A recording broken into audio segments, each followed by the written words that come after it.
Selamat pagi Bapak Ibu Saudara sekalian, salam damai sejahtera bagi kita sekalian.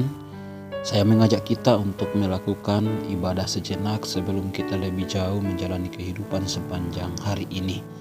Firman Tuhan saya ambil dalam kitab Yunus pasal 2 ayat 1-10. Firman Tuhan berbunyi, "Berdoalah Yunus kepada Tuhan Allahnya dari dalam perut ikan itu, katanya, dalam kesusahanku aku berseru kepada Tuhan dan Ia menjawab aku. Dari tengah-tengah dunia orang mati aku berteriak dan kau dengarkan suaraku. Telah kau lemparkan aku ke tempat yang dalam, ke pusat lautan. Lalu aku terangkum oleh arus air, segala gelora dan gelombangmu melingkupi aku. Dan aku berkata, telah terusir aku dari hadapan matamu. Mungkinkah aku memandang lagi bait-Mu yang kudus? Segala air telah mengepung aku, mengancam nyawaku. Samudra raya merangkum aku, lumut lautan membelit kepalaku di dasar gunung-gunung. Aku tenggelam ke dasar bumi, pintunya terpalang di belakangku untuk selama-lamanya. Ketika itulah Engkau naikkan nyawaku dari dalam liang kubur, ya Tuhan Allahku. Ketika jiwaku letih lesu di dalam aku, teringatlah aku kepada Tuhan dan sampailah doaku kepadamu ke dalam bait-Mu yang kudus. Mereka yang berpegang teguh pada berhala kesia-siaan, mereka lah yang meninggalkan Dia, yang mengasihi mereka dengan setia. Tetapi aku dengan ucapan syukur akan kupersembahkan korban kepadamu. Apa yang kunasarkan akan kubayar. Keselamatan adalah dari Tuhan. Lalu berfirmanlah Tuhan kepada ikan itu dan ikan itu pun memuntahkan Yunus ke darat." Bapak Ibu Saudara yang sama dikasihi oleh Tuhan, ada pepatah yang mengatakan lempar batu sembunyi tangan. Kalimat itu saya rasa ada kaitannya dengan doa yang diucapkan oleh Yunus dalam bacaan kita pada saat ini.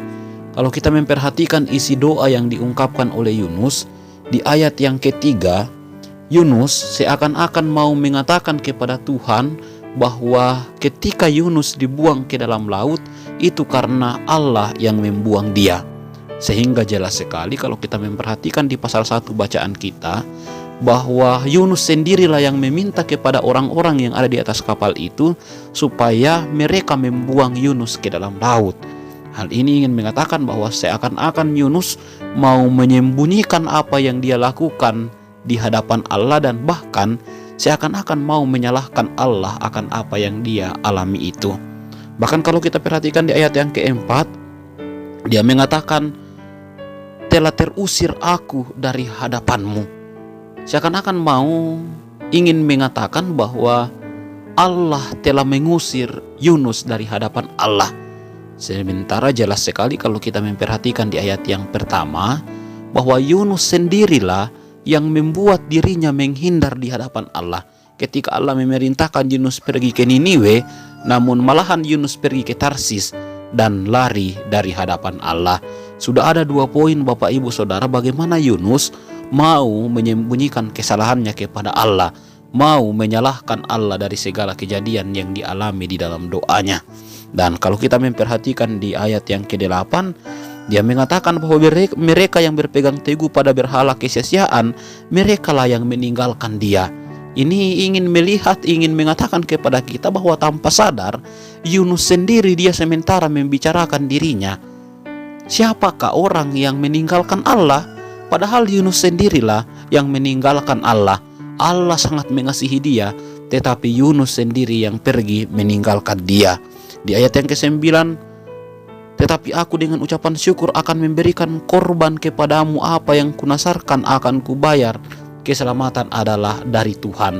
Dan kalimat ini Bapak Ibu Saudara, kalau kita memperhatikan bacaan kita sampai pada pasal 4 di dalam kitab Yunus ini, itu tidak pernah diceritakan bahwa Yunus betul-betul membayar nasar itu atau Yunus betul-betul membayar apa yang dia janjikan kepada Tuhan. Sehingga Bapak Ibu Saudara, dari kisah bacaan kita pada saat ini ingin mengajarkan kepada kita bahwa janganlah kita menjadi pribadi Yunus dalam bacaan kita.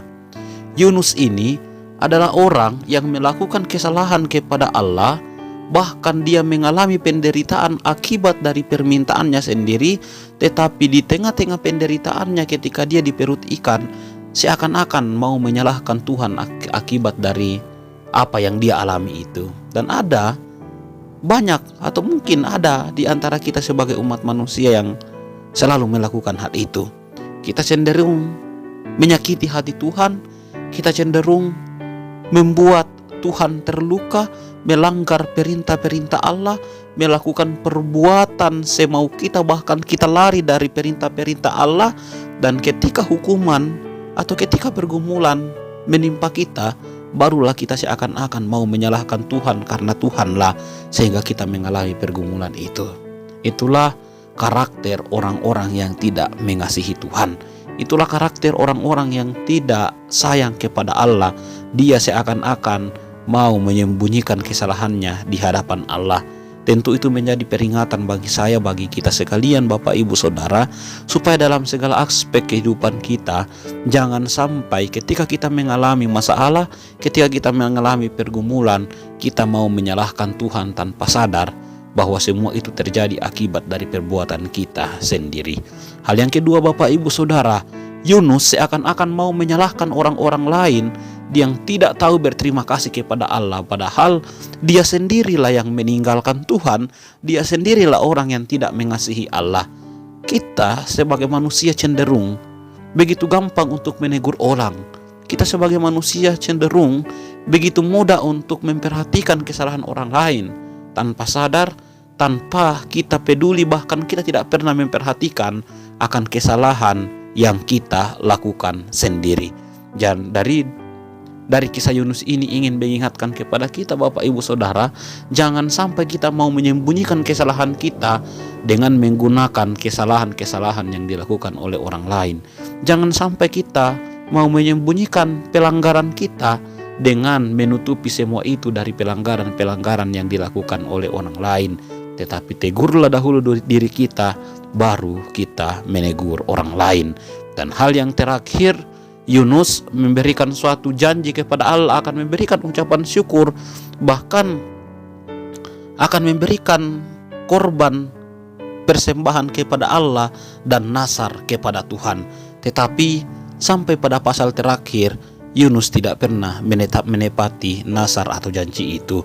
Kecenderungan kita sebagai umat manusia, Bapak Ibu Saudara, kadang ketika ada sesuatu yang kita butuhkan, kadang ketika ada sesuatu yang sementara kita perjuangkan, kita selalu menaikkan janji-janji kepada Allah, kita selalu menaikkan janji-janji kepada Tuhan, asalkan Tuhan memberikan apa yang kita inginkan.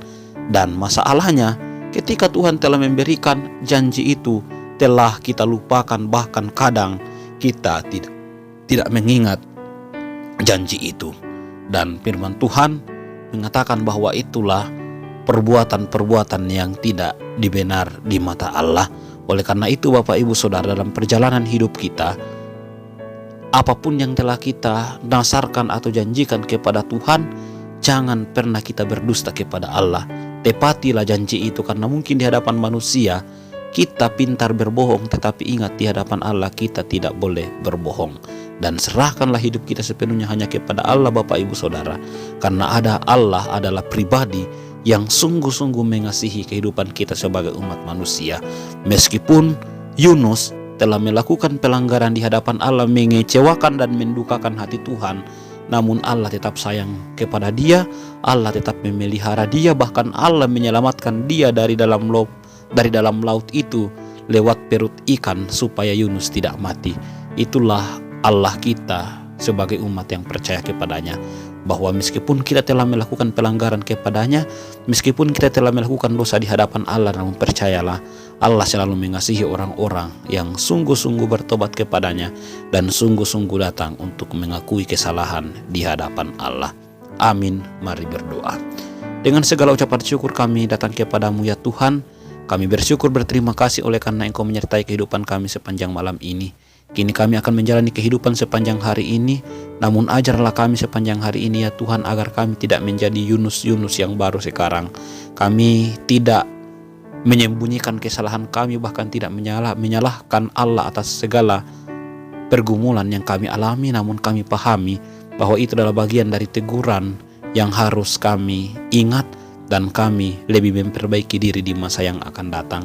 Kami akan menjalani hidup sepanjang hari ini ya Tuhan. Kami mohon Engkau perlengkapi, Engkau lindungi kami, agar sepanjang hari ini dapat kami jalani kehidupan dengan baik.